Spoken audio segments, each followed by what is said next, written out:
Welcome back to the show, everyone. Today, we got another exciting episode of California Sober, baby. I'm your host, Mo, and today we'll be going over UFC Fight Night Qatar. We're recording out here in Anaheim, California. Let me tell you, this card was a good card, man. These last few fights, I want to say 3 or 4 cards have been just stupendous. Like, honestly, a lot of finishes.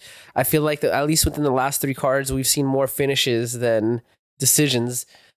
I mean, I don't know. I stopped watching all like the undercards. I watched a little bit of the prelims, like the ones I like, but I used to watch like full everything from start to finish. So maybe because I've been cutting out a lot of my UFC consumption that I haven't been seeing a lot of decisions. But yes, let's get into it. The main event, Arman Tsarukyan versus Dan Hooker. Man, was I excited for this fight. I'm a fan of both fighters. I love Dan Hooker. I love his striking style. He comes from City Kickboxing, Israel Adesanya's training partner. And Arman Tsarukyan, he's the new blood, the younger guy. He represents this new mentality of fighters coming out that they're more like complete fighters. It's like they go into it understanding that they want to get into MMA. So they're starting all of their disciplines at a young age, I like seeing that. It's like you see the fighter that's just overall good at everything, It's tough because I like seeing that, but then sometimes I really do like seeing the purists, the ones that come in there and they're just like extremely good at one thing, like levels above everyone else. But Arman Tsarukyan, he represents the new blood, this new generation of fighters coming out, and it's been a while since we saw him fight. He had like a back injury. That was going to be for a title fight. I think it was going to be against Ilya, if I'm not mistaken. And he's been out of the picture, but he's been training out here. He trains out in Newport a lot. I don't know if he's a transplant or what's been going on, but I see him at the Jackson gym a lot, But yeah, let's get into it, dude. I don't know if I already mentioned, but I'm your host, Mo. Been doing these solo videos. I remember when I first started these, I felt weird just talking by myself, but I wanted to do them because I just don't like having to rely on a guest, and I just like talking about fights. I want to just talk about fights and get high. I would love to find a co-host that I could just bounce ideas and talk about fight. Oh, I spilled my ashtray. Oh, boo. Oh, boo. All right, I got to clean that. That was on my couch. I'd love to have a host that's into fighting like me, and we could just talk and bounce ideas back. But until then, solo dolo, baby. Yeah. So, anyways, let's break it down. The first card I want to talk about, coincidentally, we were talked about Arman and Ilya. This first fight that got my attention was Alexandre Topuria versus Bekzat Almakhan. Bekzat Almakhan. This is a bantamweight fight. Alexandre Topuria, he's brothers to Ilya. He is Ilya Tompuria's brother. I believe it's his younger brother. I haven't really seen him fight. I think he's already like 6 fights into the UFC, if I'm not mistaken, or a couple fights into the UFC. But I haven't seen him fight, or I just can't remember if I have. Just so many fights happen. But everyone was saying that he has the same style as Ilya, boxing heavy, good jiu-jitsu, good wrestling. Primarily uses his boxing, and he uses his grappling more defensively. But I mean, he's got some submissions. I'm gonna see if I have his record right here. But yeah, we got Alexandre. He's coming in at 6-1. He's got a 4-fight win streak. Heavy boxing, tight. He has a tight guard too, just like Ilya. He likes to fight very tight guard and everything up to his face. Good jiu-jitsu. He's got good scrambles. Just like I said, he's like a carbon copy of Ilya. Across from him, he's going to be facing Bekzat Almakhan. Almakhan, he's coming out a 12-2 record. He's from Kazakhstan. A lot of Kazakhstanian fighters. I guess it's because they're in Qatar. I don't know how far Qatar is from Kazakhstan. I guess it's far, but not that far. But Bekzat, he's 12-2. He's from Kazakhstan. His debut, bro. Look, I was excited for this fight because, one, I wanted to see what Ilya's Topuria, bro. Like, I heard about Ilya Topuria, right? I wanted to see what he had. I saw some of his highlights. But then this Bekzat guy, dude, like, I remember his debut. His debut was against Umar Nurmagomedov. I can't remember how long it was, but I remember seeing him fight. And at the time, I thought Umar was gonna run through him, but not. Bekzat, he lost the fight, but it went the distance. It had to go to decision, and he didn't look bad. And if I remember correctly, I think Bekzat Beksat dropped Umar. Beksat, he dropped Umar Nurmagomedov in like the first round, I believe. It was with like a punch or something. But yeah, he's got a very karate style, striking style. He's he's a hard wrestler. He trains a lot with Shavkat. And he's got like that outside karate style, uses a lot of karate kicks. It was gonna be an exciting fight. I like seeing like the crazy kickers come in with like heavy like jiu-jitsu or wrestling, because then you see these guys just spam kicks and they're not scared of getting taken down, and it's pretty cool to watch. Something I wish I could do. But anyways, I'm gonna try to keep this a little short. I know I keep saying I try to keep these under 30 minutes, but it's so hard. But I'm going to really try to keep this like 30 minutes or under. So I might go a little fast. So I'm sorry. Round one. Beksat Almakhan comes out throwing combos non-stop, dude. Every single punch is like 3 and 4 piece combos, dude. He's mixing them up well. He's going up high, ending low. He pretty much was just chasing Topuria down, and he was scoring good. That first round, he was landing more of the shots. I felt like Alexandre Topuria, he was having a little bit of a harder time in the beginning of getting his rhythm and his distance. I can't remember if he was a taller fighter. I think they're around the same height. But Topuria, he just looked like he's more like was just waiting to counter. He just would have his guard up and he was just waiting to counter. And when he would swing, it would be like one hard punch, like a hook, cross down the middle with all of his weight down. But oftentimes when he would miss, he would spin his whole body around. But yeah, Almakhan, he pretty much outstriked him early on in the first round. He was the faster fighter. Almakhan was definitely the faster fighter. He had a good combinations, good volume. Topuria, he was the more stronger fighter. Yeah. But yeah, first round, he outstriked him early. Topuria, he got a hip toss in the first round. He got the hip toss and he landed it inside Beksat's guard. It looked like he was a better, like honestly, from that first exchange, that first round, it looked like Topuria was the stronger fighter and he looked like he had the better grappling. Almakhan was trying to like clinch up with him and trying to find ways to take him down, and he just really couldn't, dude. And it looked like when Topuria went to take him down, he pretty much got it like that first time. And he looked like he was bigger than him. So once he did get him down, it was a lot harder for Beksat to fight it off and scramble up. He does get to his feet every time though, right? So, I mean, he didn't spend too much time on the ground, but it just like, it showed that he has to work to get up, right? I mean, I think the biggest thing I took away from that first round was that Topuria was the bigger fighter, right? But yeah, everything Beksat does, I really like that he chains everything, right? From his striking, he's doing level changes, he's throwing volume. So when it comes to his grappling, he's going for different clenches, he's going for like the single leg, and he's turning it into like grabbing the second for the double or into a hip toss. It just shows the train of thought is like he's always looking to have the upper hand. He's going to throw something, and he's like, all right, I don't expect this to work, so I'm going to have something behind it, That round was tough. I probably might have given that round to Beksat. Round two, Topuria starts taking the center. He doesn't allow Beksat to get off his combinations or his volume. Beksat's a little cautious. That first round he was taken down pretty good. And it looks like it showed he's kind of like backing up a little more. I think also Topuria's pressure. That's when Topuria started being more comfortable. He started coming forward more. You start throwing hard, Topuria ends up getting a double leg, Almakhan, he pops, gets a double leg, takes him down. Almakhan, he pops right up and he's able to stand up. But like I said, every time he gets to his feet, it seems like he has to use a lot of energy, Topuria, he just continues walking him down, zero respect. Beksat starts getting cut. I can't remember where he got cut. It was somewhere around the eye. I can't remember if I think it was just under the left eye. He really should have. I think in my opinion, Beksat, he should have started adding more low kicks. So the problem was with Ilya's boxing heavy, and he's coming forward with the tight guard, and he's literally just trying to push you against the cage before he unloads. Right. Beksat needs to continue to use angles and get out. He needs to swing fast, and then have an exit plan. Get out and angle out so that Topuria can't push him against the cage.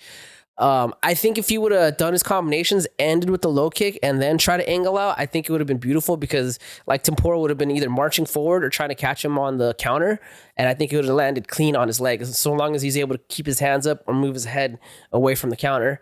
But yeah, he pretty much just let Topuria walk forward and like kind of pick him apart. That second round, like Alexander Topuria, he really was starting to come on. Round three. Almakhan tries to start strong. He got a good little pep talk in his corner. Good combos. Like I said, when he goes. He throws like, 4-hit combinations, jab, cross, uppercut, left hook, and then he like angles out. It's beautiful, honestly. He threw a lot of uppercuts that were landing. Topuria, he's able to grab a single leg. Gaziev fights it. It was like Topuria really wanted it, and Gaziev really fought to get that leg back. It was actually a beautiful little exchange. But Almakhan, he just kept walking backwards.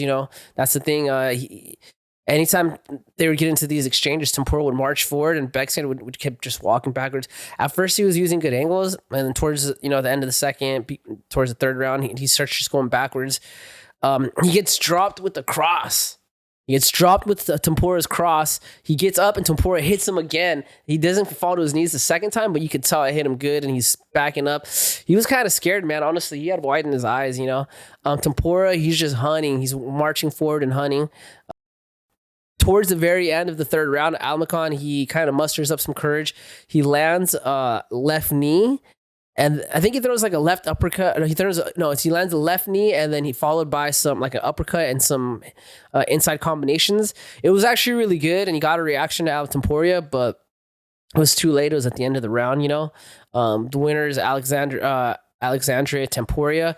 I don't remember what the scorecards were. I think it was a unanimous decision. I don't think there's any issues there. I think for sure he got rounds 2 and 3. Round 1 is up in the air. I got to rewatch it, but yeah, man, Alexandria Topuria, like I said, he fights just like his brother. He's an exciting fighter, a lot of power, and he's a big, strong guy for that weight class. This is a bantamweight bout, by the way. But yeah, bantamweight got a new fighter. I can see him hitting top 10 real soon. What is he ranked right now? Is that all right if he's ranked? I don't think he's ranked. No, I didn't write anything. He might be, but I just didn't write it. If he is. I'd like to see him fight a top 10 guy, Let's see, what is that, bantamweight? Yeah, bantamweight. Let's see who's in the bantamweight division. Oh yeah, we got Umar, Sean O'Malley, Peter Yan, Corey Sandhagen, Song Yadong, Davison Figueroa, Alman Zahabi, Marlon Vera, Mario Bautista, Henry Cejudo. How's Cejudo still in there? David Martinez, Rob Font, Vinicius Oliveira, Kyler Phillips, Marcus Mickey. I say, well, let's give him, Kyler Phillips or something. That'd be a good fight. I think Rob Font. I think Topuria probably goes through Rob Font, but that'd be a good fight. Rob Font. Let's see where he's at. Rob Font. He is number 12. Yeah, I'm down. Welcome to the rankings. But yes, I'm going to move forward from that because I'm trying not to spend too much time. Next fight I want to talk about, Bogdan Grad versus Luke Riley. This is a featherweight bout. Luke Riley, I knew a little bit about him. I know he was from Liverpool. I remember he was from Cage Warriors. I'd seen some of his clips leading up to this fight, and I remember I saw some clips from another fight he had. I don't remember if the other fight was in the UFC. I consume like a lot of fight stuff, dude. But I remember seeing him, and he was a phenomenal striker, dude. His like Muay Thai is like super good. His kickboxing Muay Thai is super clean, super powerful. You guys probably seen the clips floating around online where he was losing a fight due to the grappling, and he basically let his opponent get tired. Now, I don't know if that was the plan, but once his opponent got a little bit tired, once those hands started to go down, once he slowed down with the takedowns, Luke Riley was able to capitalize, and he got a KO. I think it was a head kick or something too, if I'm not mistaken. But he's a very durable guy, dude. Luke Riley, like, he's able to take damage and just wait for the opportunity. Crazy striking, his punches, his kicks, everything. He's got a couple of head kick KOs. I think he's 11-0 currently, so he's undefeated in MMA, and 8 of those have been come via KOs. He had Paddy Pimblett in his corner, right? So, what else is there to say, right? Bogdan Grad, he's got a 15-3 record. Kickboxing black belt. That's what stood out to me. I remember I saw that. He's a kickboxing black belt. There's places like Europe and in Latin America where they do give belts out for like Muay Thai and for like kickboxing and stuff. It's obviously something I'm not too familiar with because I've never... we don't do it at my gym nor many other gyms that I've seen. But yeah, I do know some gyms do it. But he's fighting out of Bogdan Grad. He's fighting out of Austria. He's a very good striker. Obviously, he's a kickboxer, good striker, but he has more of the grappling than Luke Riley has. I'm trying to find his subs. So back in Grad, he's got a 15-3 record. Nine those wins have come via KO. 3 have come via subs, and he fights out of Austria. Don't know a lot of Austrian fighters. But yeah, round 1. Literally right when the round started, Grad immediately goes for almost right when the round started. He went for a spin attack. Like I think it was like the first minute in the first round. But other than that, Grad, he shoots for a single and he gets it. Honestly, you could tell off the first round what the game plan was for Grad. I mean, clearly he felt like he was the better grappler, and he trained in the ground. Right when the bell rang, he was going for singles, going for doubles. He was pushing Riley against the cage and clenching. One of the things that I felt like Luke Riley was doing bad was he kept kind of backing up, and he was giving Grad the space to shoot and to freely kind of run his takedowns and clenches. When you face a strong grappler and you're trying to strike, one of the things is you have to find ways to keep them on their back foot. I know it's hard to do. It's easier said than done, right? Because if you're using your punching combinations, right, they can slip under and go for a double. If you're using your kicks, they can grab a leg, take you down with a single, if you don't want to get in the clench ranges, the knees, because if you start going to the knees, though, you're helping them get into the clench. Everyone's different. Everyone's body's different. You got to find what works for you and how you can keep your opponent off you. I think with Luke Riley, because he's the better striker, maybe just work a lot of jabs, work a lot of low kicks. Angles. You got to work angles. Learn how to slide out boxing. But Grad, clearly he shows his grappling is better. He gets takedowns over and over. Anytime he goes for a takedown, he's able to get it. Riley was defending, and he would defend good, but then eventually he would get taken down. He looked a little bit more uncomfortable in the clench, right?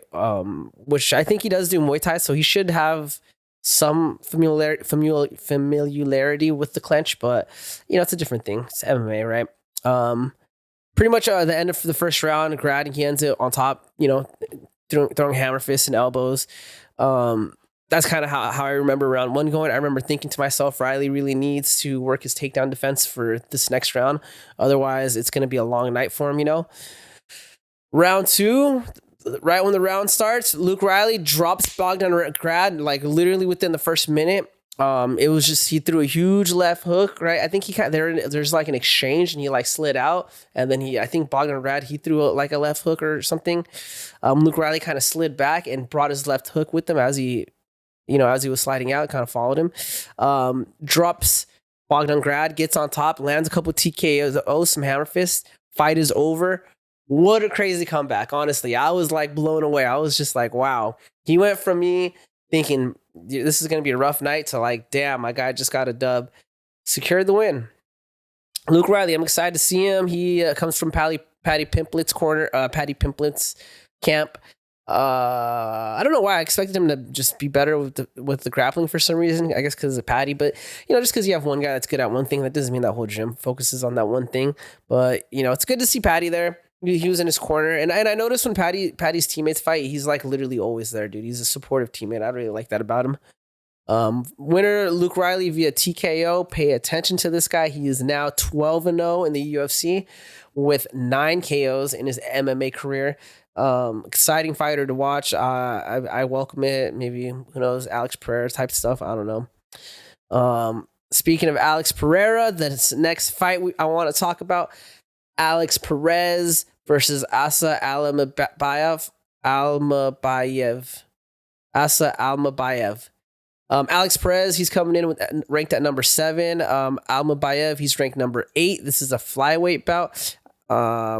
What can I say, man? Honestly, I know a lot about Alex Perez just because he trains right here in Southern California. He's part of Team Oyama, which is in Irvine, not too far from where I live. So I know a few of those guys, right? Actually, one of the guys from Oyama, he comes to my work. He's one of our customers. Not going to say his name, but it's a good gym, dude. And I'm glad that, it's here in SoCal. It's cool just to see all the people come from it. But yeah, so I know him because he trains at primarily a lot at Oyama. But yeah, I know Alex Perez because of Team Oyama. I follow him on IG and whatnot. So I know this guy. This guy's a beast, dude. He's pretty much good everywhere. He's got great, phenomenal striking. That gym focuses a lot on boxing, so you'll see a lot of their fighters. They're really good with slipping. They're really good with the hooks, like the inside punching. They mix up their punches to the bodies really well. Perez, he takes that boxing that he learns out of Oyama's and he's kind of like changed it up a bit. He adds a lot more like low kicks. I think one of the stats is he's got like he's one of like 18 people to get a low kick KO in the UFC. But yeah, Perez, he's coming in with just a lot of hype, man. Oh yeah, dude, right before the round started, he was like screaming at himself at the top of his lungs. It was really interesting to watch, dude. He was his own hype man for sure. And Almabayev, he's coming in. He's from Kazakhstan. He also had Shavkat in his corner. Very heavy wrestler. He's Asa Almabayev. He's got a 22-3 record. I didn't write Perez's record or what? Damn, I messed up on. Oh, I didn't write Perez's record. Why not? What's wrong with me? That's very odd of me to do. Let me see. Do I have it in my notes? I think I did. I probably just accidentally copied stuff over wrong. I'm sorry, Alex Perez. Okay, Luke Riley, okay, that was the last fight. Alex Perez. Okay, so Alex Perez is coming in at a 25-9 record. Asa Almabayev, he's coming in with a 22-3 record. I would say Perez is a little bit more well-rounded. He does grapple well, but he prefers the striking, boxing, a lot of good low kicks. Asa Almabayev, he's more of the wrestler. He does have somewhat striking, but I mean, he's mostly just a wrestler, bro. But anyways, round one, Perez is looking fantastic, dude. He is stuffing all the shots. You can tell he prepared really well for this fight. He knew this was going to be a grappling exchange. He even mentioned how he brought in just a bunch of different grapplers from different backgrounds. He just wanted to get different looks and he wanted to make sure whatever Almabayev brought that night that he was going to be prepared for. Perez, like I said, it was just looking fantastic, dude. Good combos. He hurt Almabayev early on with low kicks, just was chopping him away. There's parts where he would like turn his whole body into a low kick.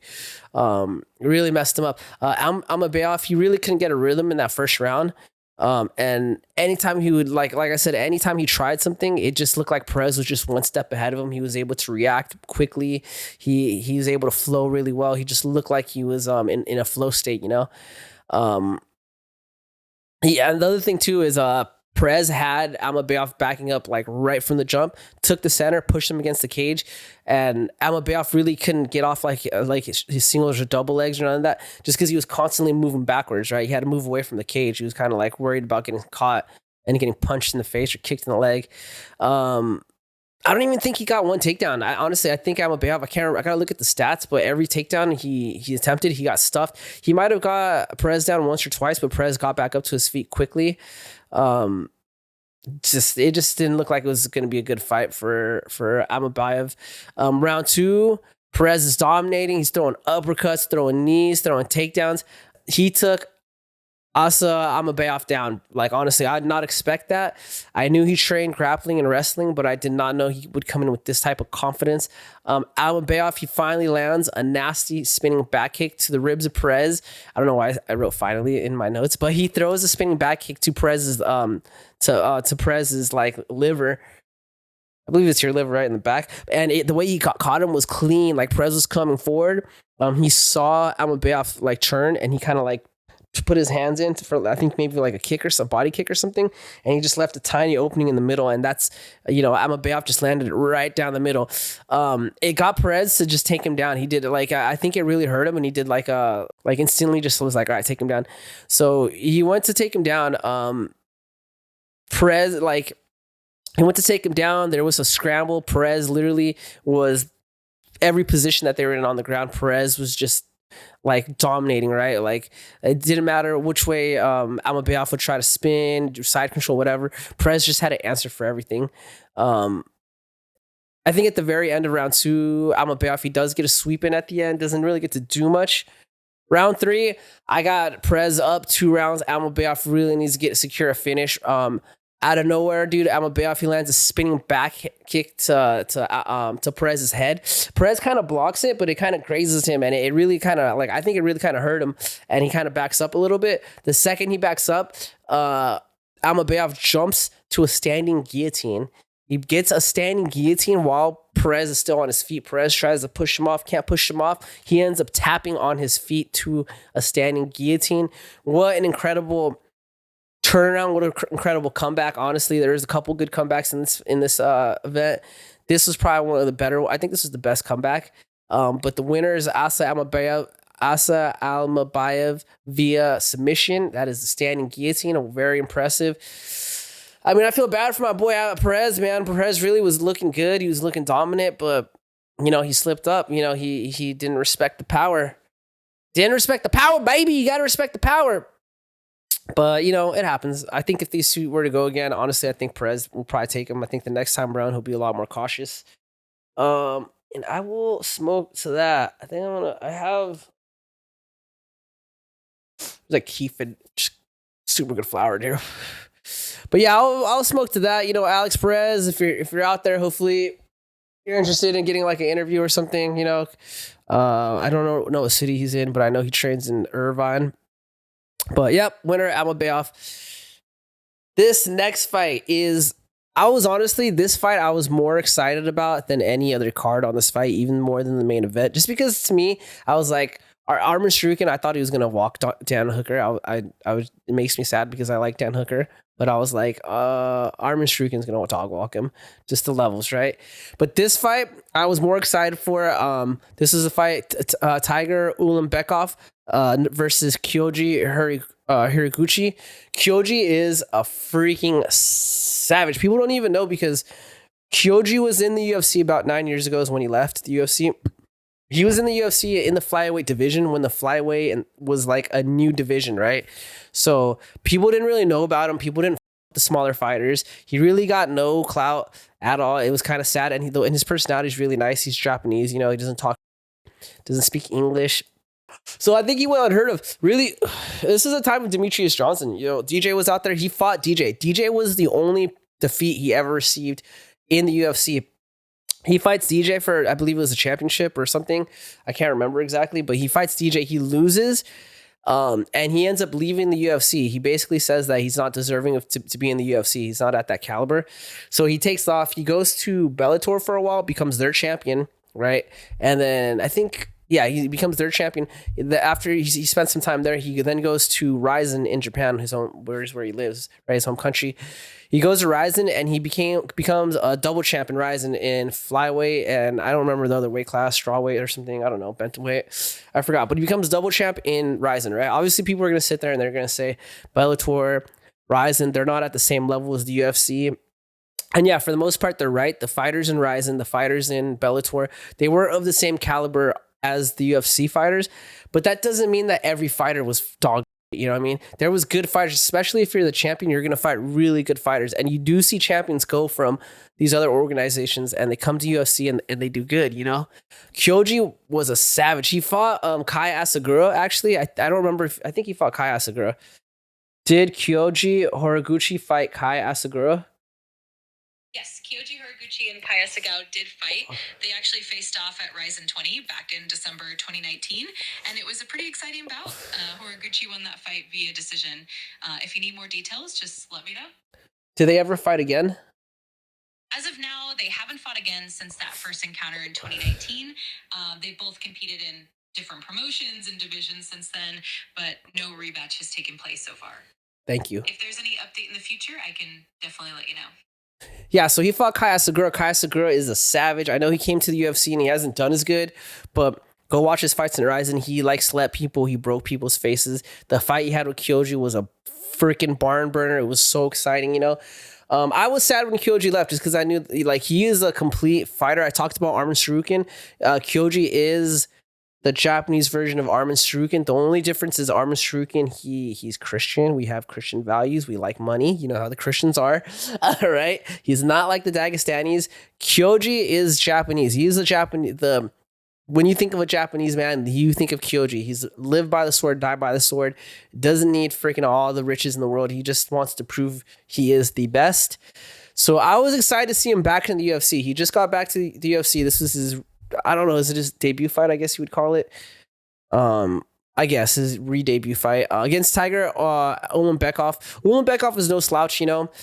Yeah, let's get into Kyoji. My man's back. He's coming in 34-5-1 record. Former Bellator champ, former Rizin double champ, just an absolute legend. Literally one of my favorite Japanese fighters ever. You know, he's very technical, very fast, and very explosive. Complete fighter, can beat you in the grappling, can beat you in the striking, can beat you punching, kicking, choking you out, or just freaking, you know, maintaining position. Ulanbekov, he's coming in. He's got a 17-2 record. You know, Ulanbekov, he's a crazy heavy wrestler. He's part of Team Khabib. If I'm not mistaken, I think he is team captain for Team Khabib. I'm not sure what that means. I don't know if that means for a specific class or whatever. But if I'm not mistaken, I believe he's team captain. Very heavy wrestler. He's got a 7-inch reach advantage. He looks just a lot bigger than Kyoji, like way bigger. But yeah, let's get into it. Round one, you know, Horiguchi, his angles were just sick. This is why I like watching this guy fight. Kyoji, when he fights, he doesn't walk forward. He's always using angles. He's ending a combination, moving one way. He'll move one way during a combination, and then when he ends it, he'll be somewhere else, right? This guy throws his low kicks so hard. Like, he literally puts all of his weight down. He literally jumps into it. It's like he doesn't expect you to check it. He doesn't even care if you check it. That's his mentality. He's like, if I'm going to hit you, I'm going to hit you hard. And if it hurts me in the process, it's going to hurt me in the process. But yeah, Horiguchi, he turns it up. Heavy low kicks, heavy overhands. He gets a takedown. Did he get a takedown in round one? I can't remember if he got a takedown in round one. Actually, I don't. Yeah, he does actually. Yeah, so he's just just angles, a lot of angles. You know, he's just fast, cleaner combinations. Ulanbekov, he looked like he was uncomfortable. He could not stand in a striking match with Kyoji. I knew that from the beginning. So it was going to be about how he's able to close the distance, and he cannot touch Kyoji. Kyoji just kept moving around, kept angling out, strike, move. And when he did strike, he would back Ulanbekov off just because he was hitting so hard. It's not like you could just stand there trying to block and catch him, you know? He gets a takedown at the end of round one, if I'm not mistaken. But Ulanbekov, he's able to. Oh wait, no, I'm sorry. Ulanbekov gets the takedown, but Kyoji pops back up like immediately, like in a second. It literally wasn't too bad. Round two, Horiguchi, he's starting to feel more comfortable. Starts to land more low kicks, more overhands. This time he gets a takedown, right? He gets Ulanbekov on the ground, and he lands some ground and pound on him, right? I mean, Horiguchi is just on him, bro. Like, literally on top of him, throws some ground and pounds. Ulanbekov's able to get back to his feet, but Horiguchi's still in that clench position, and he's still striking with them. He's just landing and just moving, and just like, you can tell Ulanbekov looked frustrated. He could not get his time and rhythm against Horiguchi. Round three, Horiguchi's just destroying Ulanbekov, man. Like I said, it's like it's like he's got a fucking sheet that he's following. Low kicks. Oh yeah, actually, I think it was in the beginning of the round. Horiguchi, he goes and he throws a hard ass low kick, right? He gets reaction off that low kick, and then his next strike is he jumps into like a left hook, like he hops into it, drops Ulanbekov, you know, ends up throwing. He drops him. There's an exchange, and then Horiguchi's throwing a combination. He throws a right kick right from his orthodox position, throws a right kick straight to Ulanbekov's head. Ulanbekov, he kind of like ducked in for like to block or something, or maybe to duck under a punch, and Horiguchi gets him on the head. I don't know if Horiguchi like planned on that and aimed it, or if he planned on it being a body kick and he just got the head kick, but man, he lands the head kick, gets on top, ground and pound, takes his back, and literally at this point, it's been 3 rounds of Ulanbekov. I'm sorry, I'm high. This is 3 rounds of Ulanbekov getting beat up. Like, the whole fight, Ulanbekov is just getting pieced up, getting destroyed. He's got a good chin because he's not going out, you know. I think Horiguchi kind of felt bad for him, and he just was like, I'm just going to seal the deal and finish it. He basically took his back and gets a rear naked choke in, and he just, he gets the tap. Wild comeback, dude. I did not expect anything less of Kyoji. I'm so glad this is the outcome we had because, he's like 35 now or something. It's a long time to, he's older. He's been fighting for a long time. I was kind of concerned, like, damn, what's version are we going to see, What version we're going to see Kyoji. And I'm glad we saw, the Kyoji that we saw when he left, just the top performer, creme de la creme. Just, I think that this puts him in top 5 for sure. He calls out Pantoja. I think Pantoja's fighting Joshua Van next. And the funny thing is they're actually teammates, so they kind of avoid fighting each other throughout most of their career. But I think now, because Kyoji's older and, like I said, he's a Bellator champion, right? Ryzen champion. I think the only belt that he hasn't gotten that makes sense would be the UFC belt. If he gets the UFC belt, then goes to ONE FC. He fought at ONE FC too, didn't he? Did Kyoji fight in ONE FC? I'm sorry. Did Kyoji Horiguchi fight in ONE FC? Yes, Kyoji Horiguchi did compete in non-championship. He actually joined ONE in 2020 and had some notable fights there, including a bout against Demetrius Johnson.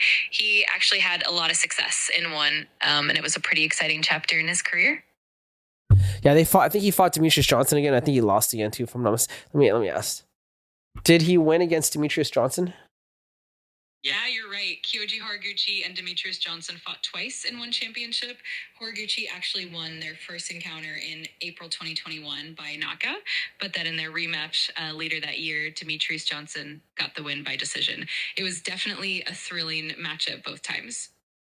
I gotta fact check that if you want by knockout, but I'm gonna believe ChatGPT. So they fought like 3 times, and yeah, so I was excited to see him. A good on Kyoji. Welcome back to the UFC.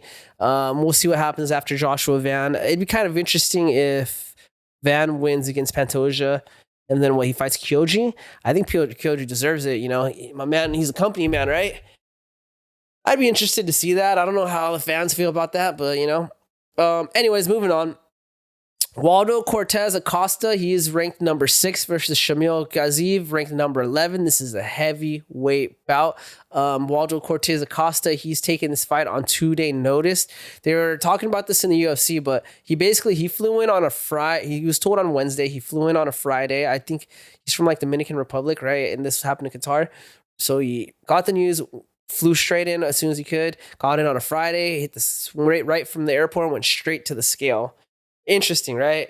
But yeah, he's fighting Shamil Gaziev. Gaziev was preparing for a grappler. He's actually going to fight Spivak. Haven't seen Spivak in a while. Kind of forgot about him. I would have loved to see Spivak. Spivak is more of a grappler, so it kind of interesting to see how that one is going to play out. Gaziev, he's more of a striker, but I like I said, he was completely preparing for a grappler, so I can only assume he was working the ground. Instead, he ends up getting another striker. I don't know if that's good or bad. It kind of probably sucks because he's like, I haven't really been playing. I haven't been really training striking too much, but whatever. Round 1, they bang. Gaziev gets reckless, goes to the body, tries to throw something to the head, gets clipped by Acosta's cross, gets back up, gets dropped again by Acosta's cross. Fight is over. Gonna keep it short and sweet. Fight ended in the first round, couple seconds. Literally got chopped twice. Cannot be good for his brain cells. But yeah, that puts Waldo Cortez Acosta on a 5-fight win streak. Oh no, I'm sorry. That puts him at 5 fights this year in the UFC. 4 of those have come via wins, 2 via KOs. At the end of his interview, he basically asked for another fight. He says he'd be interested to fight before New Year's. He wants to make it 6. Would that make it a record? I don't know. That might make it a record. What's the record, ChatGPT? What's the record that a UFC fighter has for most fights in 1 calendar year? The record for the most UFC fights in a single calendar year is held by Nate Diaz, who fought 5 times in 2009. It's quite a remarkable feat, especially considering how demanding the UFC schedule can be. Okay, so that's Nate Diaz, and they're basically tied right now. So if he gets one more, he beats Nate Diaz. I think Nate Diaz probably had a fight and probably won 5 though. But that's all good. We'll give it to Cortez Acosta. I want to see him fight one more. Let's give it to him, Dana. Sign the contract, baby. Anyways, he basically didn't have to. He didn't get hurt this fight. He showed up, fought for a minute, and won. I think we can do it. Next fight that I want to talk about. This was a fight I actually cared about. Not that I didn't care about the other one. I just didn't know him. Just didn't know. I'm sorry, guys. Jack Hermansson versus Menifield Orolbai. I'm just gonna call him Orolbai. These Kazakhstanians, man. This is a welterweight fight. Jack Hermansson, he's coming in at a 24-9 record. Orolbai, he's coming in at a 14-2-1 record. I will also note that Hermansson is 37 years old. Orolbai is 27 years old. Not sure if that matters. I mean, it always matters, right? It does matter. 35 is 37. That's old. You're getting to the end of your fight career. 27, that's when you're in the mix of it. You're in the middle of it, We shall see if that plays into the fight, right? But Orolbai, he's now fighting out of Sacramento. I do like that. I'm not like crazy about the grappling or none of that, but Orolbai, I've seen him in the past and he does strike with people, even though his bread and butter is wrestling. But I will say he's training out of California now. So that makes him a Californian, and I always support my people. So I'm gonna call him my people, right? I'm calling him my people. He's a Californian. He's my people, right? So that's who I'm rooting for. Let's see how this goes. Round one. Jack Hermansson, he looks huge. Straight off the bat, watching him come in, he looks huge, bro. He looks like he's like 2 weight classes above Orolbai, man. Honestly, it didn't even look like they should have sanctioned this fight. Orolbai doesn't care, though. He literally takes the center of the octagon. He fights a lot with his hands down, which I don't like. I don't know why he does that. I don't know if it's just his fighting style is like, I don't know if he has a traditional style or wrestling or something. So he's used to the hands down. But he literally like walks forward with his hands down, and he was walking forward to the taller fighter with his hands down. So he's getting popped with like jabs on his way in, I mean, it was whatever because it wasn't too bad. I mean, Orolbai was able to basically establish his dominance early on. Just a lot of pressure, man, coming from Orolbai. A lot of pressure. Hermansson couldn't really get his respect. I mean, he tried clenching a few times, but he just couldn't back off Orolbai. Orolbai cracked him. I think he cracks him behind the ear at some point, and he drops him, finishes him. He basically gets on top. He finishes him with some ground and pound strikes. Winner is Menifield Orolbai via TKO, KO, first round. A lot of people were talking about how this fight looks staged. So you know how we had this whole FBI investigation going on with the stage fights? Now everyone's looking into everything with like a microscope. This fight, there was a part when Orolbai lands the cross that drops Hermansson. Hermansson's got his hands up and it kind of just grazes him. From one angle, it looks like he kind of hit him like somewhere right here, and his fist continued to move. But when you looked at the other angle from this side, it hit him pretty hard, and then his fist slid past the skull after he hit him. I just think when he hit him behind the ear, and it just was a good place shot. I think Jack also had a big weight cut. He's obviously the bigger fighter, so he had to cut all this weight, and then he got clipped behind the ear. I think both those played out into him getting knocked out, and it kind of not looking like Orolbai hit him that hard. I don't know. It'd be funny how you think Orolbai just was like, damn, I'm at the end of my career. Let me just make a couple hundred stacks off this fight. That'd be funny. That'd be funny and sad at the same time. But yeah, I think it's just weight cut plus good shot placement. And that's what, got us that outcome, the outcome of that KO. What are my thoughts for Orolbai? Orolbai, obviously he's coming up. He's, what did I say he was ranked? He's ranked. I didn't even write what he's ranked. I don't even know if he's ranked. He probably is ranked. I just don't know. Let me ask my assistant. What rank is Menifield Orolbai? Stipe Miocic. No, not Stipe. Orolbai. Menifield. Got it. As of now, Stipe Miocic is not ranked in the UFC heavyweight Not division. Stipe. His last name is Orolbai. He's a welterweight. I cannot pronounce his first name. As of now, Menifield Orolbai isn't ranked in the UFC welterweight division. He recently won his fight on November 22nd, 2025, and has had some notable performances, including a fight of the night bonus. Thanks. All right, thanks. Yeah, so he's not ranked yet. Maybe give him a top 15. Should we give him a top 15? I like to play matchmaker. I do. So where are we at? We're at welterweight. Welter, we got it's tough. Orolbai, who can he fight? Give him Gilbert Burns, Geoff Neal, Daniel Rodriguez. Let's give him Daniel Rodriguez. Let's see how he does with Daniel Rodriguez. I'm down for that. It's just, I don't know. I'm just high talking now. Orolbai though, he gets the dubs. Good on him. I think he's like somewhere around Kazakhstan too. Yeah, next fight, Alonzo Menifield, number 4. He's ranked number 14 versus Volkan Oezdemir, ranked number 9. Man, this was another fight I wanted to see. People sleep on Oezdemir. He's a great striker, bro, and he's exciting. I like to watch him fight. He doesn't fight as much as he used to. I sometimes forget that he's in there, but he's ranked number 9, you know. Menifield, he's an explosive fighter. He's dangerous. He doesn't have the best gas tank, and honestly, he doesn't have the best technique, but he's very strong, you know. And he's a big guy, you know. Oezdemir, he's ranked number 9. Man, this guy's been fighting in the UFC for a long time. I think he's been in there for 12-ish years or something. And for as far back as I can remember, he's been in the top 10 rankings for forever. I feel like he literally came in, had a debut, made the top 10, and kind of stayed in the top 10. He's ranked number 9, so he's kind of a little, further down on the list. But like I said, Oezdemir, he's a fun guy to watch. He's very technical, great striking. Where is he from, dude? I think he's from Sweden or something. Where's Volkan Oezdemir from? Volkan Oezdemir is from Switzerland. He was born in Turkey, but grew up and fights out of Switzerland, and he's known as a top light heavyweight contender in the UFC. Yeah, Switzerland. So it's right there, next to Holland and all them. Just those Dutch styles, kickboxing style. He's really exciting to watch, dude. He mixes it up really well. I like to watch him. He's bald. He looks like Professor Xavier if he could fight. But yeah, Volkan, he's got elite technique, tight combos, bro. Everything's super clean. 10th all-time knockdowns in lightweight history. But yeah, he's a fun fighter to watch.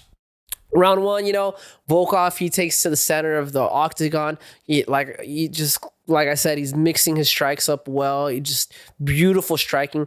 Menifield mollywops. He literally can't read anything. He's just kind of stunned, Menifield throws an overhand. I mean, this is how locked in Oezdemir was, right? At one point, Menifield throws a hard-ass overhand, dude. And Menifield kind of sees it, and he kind of just slides out the way, gets back in, and lands his combination, He basically slides out, comes in with the uppercut, knee, and then a flurry of combinations, KOs Menifield. That's it. That fight ended first round. Winner, Volkan Oezdemir via KO. Everything he threw was crispy clean combinations, boom boom boom on the inside stuff, a lot of good knees. It was a masterclass in striking, man. Honestly, it was just a striking masterclass. Winner Volkan Oezdemir via KO. Gonna keep it pushing because we are running out of time. Co-main event, I'm going to keep this one short. Belal Muhammad, he's ranked number 2 versus Ian Machado Garry, ranked number 6. This is a welterweight fight. Man, what can I say? Let me start off by saying if Ian Garry, if you're out there, if you listen to this podcast, if you watch this clip, please don't be upset with me. Part of this is just, it's just for, shits and giggles. I don't mean any of this too much, but there is some truth in it. So just don't take offense to it. But that's just a disclaimer. Sorry, I'm high. I'm really empathetic when I'm high, dude. That's what's good about weed. But anyways, Ian Garry, the simp we love to hate. Bro turned simping into a superpower. If you guys don't know the drama with his wife and her ex-husband, I mean, this chick was married to a football athlete. Ian Garry got with her after. She got her ex-husband to move in with her and Ian Garry. And he became Ian Garry's nutritionist. Not only was he living with, your wife's ex-husband living with you, but also he ended up taking this dude's last name as well. So full name is Ian Garry. His wife was Machado, whatever her name is, whatever her first name is, Machado, because she's married to something Machado. So Ian took her ex-husband's name, and now his name is Ian Garry Machado. I think it was because this guy's something to do with jiu-jitsu or something, or lineage. I don't freaking know. It just, to me, seemed really simpy. I didn't like it. It was, yeah. It was, but he's a phenomenal fighter, man. This guy pretty much would have been undefeated if it wasn't for Shavkat. He fought Shavkat 2 fights ago. Shavkat handed him his first L in the UFC. And it was a tough fight. It was hard to score, a lot of back and forth. It was not an easy fight for Shavkat. Shavkat, his knee is injured and totally effed now. So that's just the type of war he had. Yeah, Shavkat. Belal Muhammad, he's former champ. He beat Leon Edwards. He's also one of the most hated fighters in the UFC. Honestly, between him and Ian Garry, I don't know. Probably Ian Garry gets more hate, though. I'm going to be honest. Ian Garry is hated by many. Sorry, dude. Belal gets a lot of hate, too. They're both pretty corny. They both like to talk shit and do those kind of corny behavior. I'm going to be honest, dude. It's really like, ugh. But whatever, it is what it is. Belal Muhammad, though, he's phenomenal wrestling, a lot of pressure, grinds people out. He's since then been working a lot of his boxing, you know. I think when he fought for JDM, when he fought JDM, he prepared a lot for the striking of JDM, which was boxing specifically, and I think he really fell in love with it. And you see him use his boxing a lot more and take more chances. But yeah, both of them similar style, very heavy grapplers, grinders. I think Ian's the more well-rounded fighter. He uses a lot more kicks, and he's not just like push you against the cage and try to secure a takedown. He's just a little bit more active, you know, but similar in approaches. Round one, Belal takes the center. Literally, you can see the game plan is go in the middle, establishes your dominance. Wasn't the smartest thing to do because he kind of would just walk forward. You know, he's walking forward into the taller fighter, and you know, not only that, but I would say Ian Garry's just a better striker overall. You know, but yeah, Ian Garry would just pick him apart, bro. Like jabs were landing whenever he wanted. He was throwing a lot of attacks from his right leg, his back. He actually favors that a lot. I noticed that he likes to use his right leg more, probably because he's so tall. He gets the same amount of reach from his back leg as someone normally would with their front leg, and you're getting more power. But yeah, he was throwing a lot of oblique kicks and then low kicks. He was mixing those up really well and then sliding out. Belal, he was relying too much on his boxing, bro. He was trying to land specifically that cross over the top. He was he was literally fighting for it. It wasn't good. It wasn't looking too good for him. You know, I mean, Ian, he drops Belal with low kicks. At one point, yeah, he throws a low kick and he drops Belal. Belal gets up. It ends up there. They have a scuffle. There's a body lock situation. Belal is able to fight the body lock. Overall, that first round, I got to give it to Ian Garry. Those oblique legs were destroying Belal, right? Because Belal just kept walking forward all heavy on that. And so he would just pop that oblique kick, you know, and then he would mix that low kick to the calf or to the thigh. And, you know, it was good because, you know, you're expecting that oblique kick. Now you want to pull that leg back and then you're just getting slapped on the calf or slapped on the thigh instead, you know. Masterful. Very masterful. And honestly, I don't know, Belal needs to learn how to use angles more because all he does is come forward. That's all he knows. He comes forward with the wrestling or he'll come forward with the striking. He needs if you want to become a better striker, you need to learn how to off center, right? Throw combination and on your other side, you know, throw combination, slide one other way. I personally don't like going to the power side, but I get it. It works, especially if you're a wrestler. You can slide out and then go into a takedown. I guess there's other stuff, but coming forward is not going to always work. And he should have adjusted it off of round one and not came forward so much. Maybe try to work letting Ian Garry come to him. You know, maybe you work. Well, I guess you can't because he doesn't have footwork.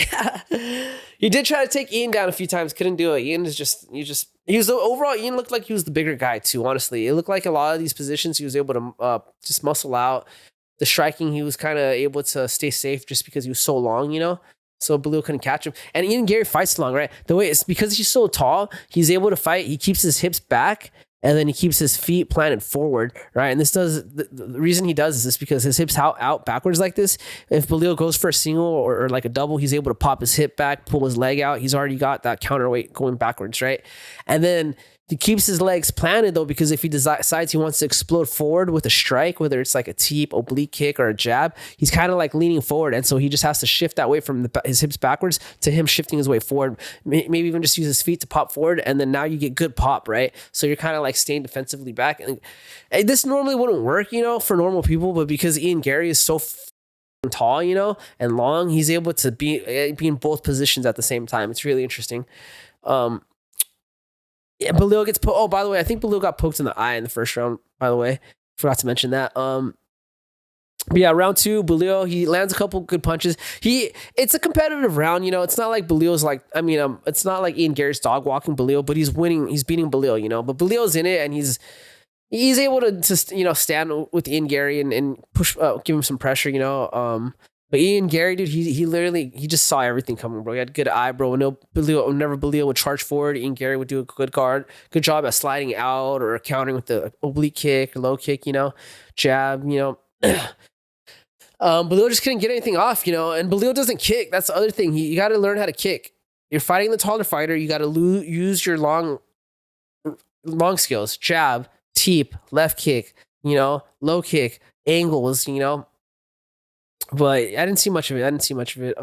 Ian get the pokes Belal in the eye again in round 2. Round 2 is just a lot of Ian Garry putting it on him, you know. He starts, you know, feeling more comfortable. Belal is just charging forward and getting, you know, getting punished. Round 3, Belal, he knows that he's down on the card. He pushes forward. Ian basically disrupts him with a hard ass oblique kick. That oblique kick, I felt it through the screen. It looked like it hurt. Round 3, Ian Machado Garry, he just starts opening up, man. He's throwing spinning attacks, just really clean shots, a lot of low kicks, just destroying Belal's leg. That third round, basically, Belal was just a punching bag. I think he was just a punching bag, yeah. Winner, Ian Machado Garry. He wins via unanimous decision. Belal, he acts surprised. He acts surprised after the fight ends, and he didn't know the fight didn't go his way. I'll give it to him. It was a competitive fight, right? Ian Machado Garry couldn't put him out, and Belal did land some good strikes, right? Ian's face was cut, like he's cut just under the eye, I believe. I don't know if it was from a punch or a headbutt. I think it was from a punch, though. But you know, at the end of the day, Machado, he just was the bigger fighter. He just had more strikes, more diversity. Tough. I think if they fight, maybe Belal can. If they fight again, maybe Belal can learn a little and do better. I don't know. I think a lot of the problem is just Ian's just so big. You know what I mean? He's really big for that division. But anyway, so I'm gonna kind of rush through the last fight just because it's probably been like an hour or so. The main event. Arman Tsarukyan versus Dan Hooker. Arman Tsarukyan, he's ranked the number 1 in the freaking, what weight class is that in, dude? I don't even. Yeah, so main event, Arman Tsarukyan versus Dan Hooker. Arman Tsarukyan is ranked the number 1 in the welterweight rankings. Dan Hooker is ranked number 6. As I said, this will be not welterweight, lightweight. This is a lightweight bout. They are ranked 1 and 6 in the lightweight division. On paper, this fight probably didn't make sense, right? You got Arman, who is just the next level challenger, right? He's the next level challenger. He's probably going to give Ilya the hardest fight that Ilya's had of his career as of yet, I'm assuming. He's good all around, right? He's got great striking, good boxing, great jiu-jitsu, great wrestling, you know, flows really well, good footwork, good defensively, you know. He's a very technical fighter, right? Smart. He's a smart fighter. And then you got Dan Hooker. What can I say about Dan Hooker, baby? I love Dan Hooker. I love watching his fights, but you never know what you're going to get, right? You could get Dan Hooker that shows up like when he fought Dustin Poirier, freaking shocked the world. I think he still lost that fight, but it was a close fight, dude, and he hurt Dustin Poirier badly, right? Or sometimes, you know, I can't think of another fight, but sometimes, he shows up and he ends he loses the first round. Like, it wasn't even like any, I can't even think off the top of my head. I'm sorry. I don't, that's just how I am, because I'm not the type of fan that just thinks of the losses and I'm like, F this fool. When I think of the fighters I like, I think of their wins. Even after they lost so many times, I'm still thinking of their wins. But anyways, you just never know what you're going to get out of Dan Hooker, but he's got what he excels in is striking. Dan Hooker is a phenomenal striker. He mixes it up well, punches, elbows, knees, kicks. He is, I think I wrote this down somewhere, but yeah, let me see. Where did I write this down?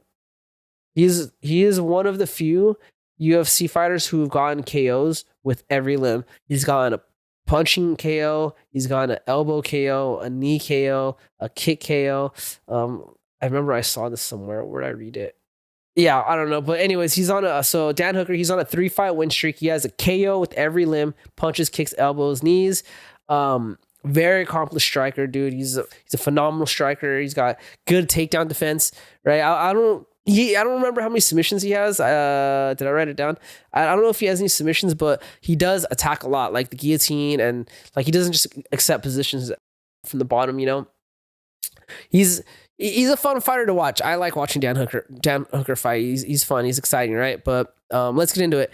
Round one, you know, it's super apparent that, you know, Dan Hooker, he's the taller fighter, right? He's way longer, way lengthier. He takes the center, a lot of pressure.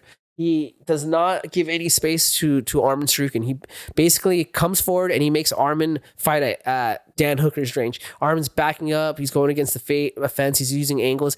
He's trying to, it's like he has to try to find a way to shoot while also avoiding the shots coming at him and also avoiding the fence. You know what I'm saying? But Arman, you know, he's 6'2". You know, he stays on the outside and finds his way in, lands his strikes. There's a clinch exchange, a knee lands. At some point, Dan puts Arman in clinch. He lands a couple knees. There's a scramble. Arman ends up on top in side control. It's pretty. There's a lot that happens this round. And honestly, I did a bad job at writing the notes. I can tell that I was, because I write these while I'm watching the fight, and I can tell I'm getting into the fight because my notes are kind of making less and less sense, you know. But it's honestly, that first round, it looked like Arman was dominating. Not dominating, but Arman was getting the better exchanges. He was getting a lot of good punches in, and he was sliding out. Dan Hooker couldn't really. He was having a hard time getting his footing. You know, he was landing some good kicks though, and it's not like he got mollywopped, but I think at the end of that round, I think Arman had it, and at the end of the round, I think Arman got into Dan Hooker's side control, and it basically ended with Arman on top of Dan Hooker. He landed a couple good elbows. Dan Hooker, for the most part, was able to stay safe, but he did eat a couple shots, and that's how the first round ended.